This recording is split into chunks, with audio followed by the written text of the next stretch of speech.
Hi, everybody. I'm Suzanne Castle. Drop a comment below when you're checking this out and let me know where you're tuning in from.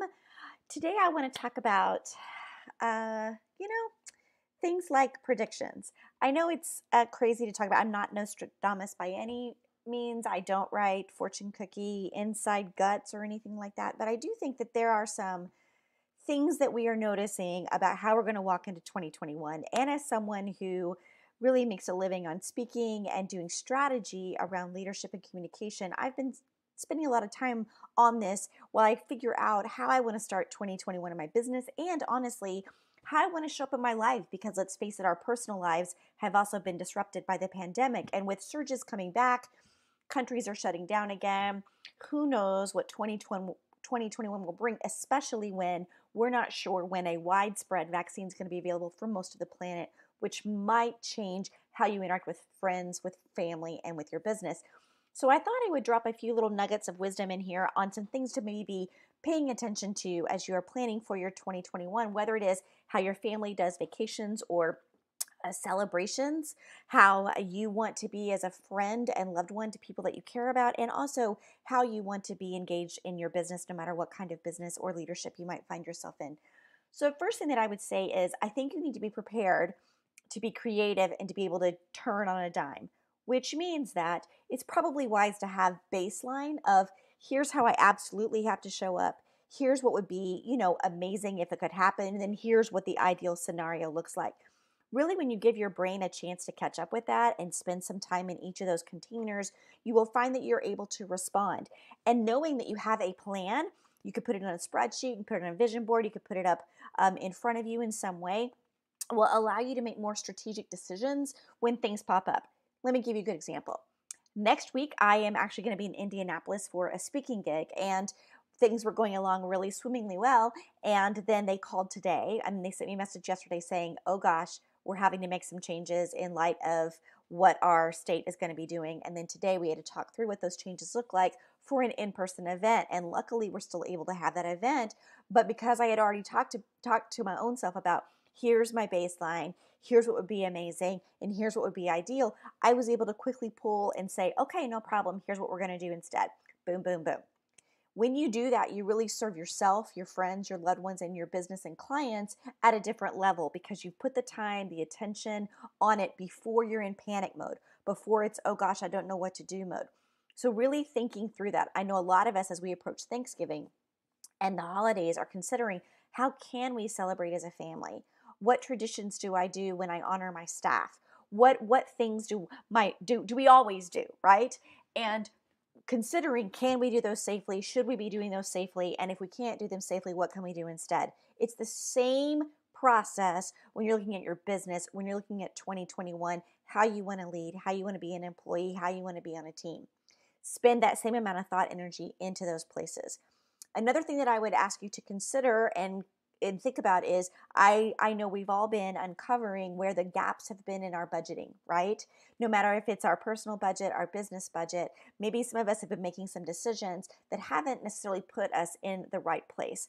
So I hear from a lot of people saying, I didn't realize how much I was spending on coffee every day when I was going out for a coffee or I was doing happy hour, or how much I was spending every day on lunch with clients until I was spending time at home, right?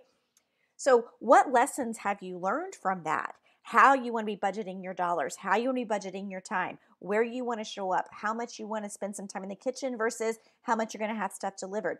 Carry that same kind of budgeting mindset into how you want to be as a friend, a loved one, and a business partner into 2021 and make strategic budgeting decisions that will allow you to make good decisions based on what I just talked about with the three containers you need to be planning for. Another, I think, thing to consider is that it's going to be really important that you keep close. Here's what I mean by that. It is so easy to be isolated right now, to feel separate, to feel other than.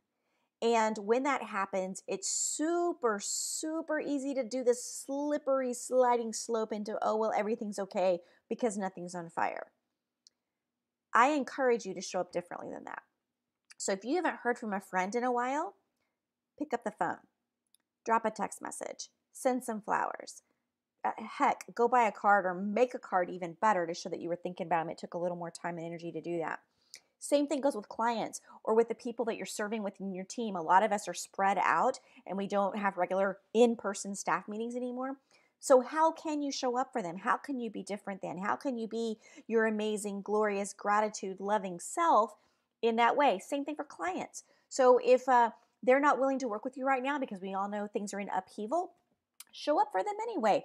Offer to do some free training. Drop some nuggets in the mail. Maybe send them a little gift. I highly recommend that maybe you are working on a strategy with them. Heck, like go print it out beautifully, get it laminated, and drop it in the mail, one for every one of their team members, and just say, "Hey, thinking about you. Keep working on that strategy." How you show up in these days is really going to matter. Again, that all goes back to that first point I was making. It's about the three containers. What is your baseline? What would be amazing? And what would be ideal? And figure out how you can stay in touch with people in that. What is the baseline? Who do you need to be talking to every single day or every single week? What would an ideal situation be? For me, it would be being able to have people out on my patio if I can't have them indoors and just having some eyeball to eyeball check-in, right? Off of the Zoom tastic nation that we find ourselves living in. And then an extraordinary, most amazing, ideal scenario would be, gosh, I can have people over for dinner again and I can have my house full of giggles and love, whether it's for clients or workshops or friends and family. So preparing myself emotionally for that will go a long way into preparing myself on how to be in 2021. In a couple weeks, I'm going to be leading a free workshop in which I'm going to do a little bit more on this, which is really preparing yourself and thinking from a different mindset on how to engage in projects, in visions, in goal getting. And that's going to be on December the 10th at 2 o'clock Central Time. So you might want to mark that on your calendar. Stay tuned for more details as that comes around. And again, totally free. And I'd love to hear your ideas. What are you thinking about in your business? What are you thinking about in your personal life as we march into 2021 and things are still going to look a little altered for now? Drop a comment, let me know. Again, my name is Suzanne Castle, and I will see you next Monday, 2:30 on this same channel for some more glittery goodness, little nuggets of inspiration, hopefully joy in the moment. Talk to you soon.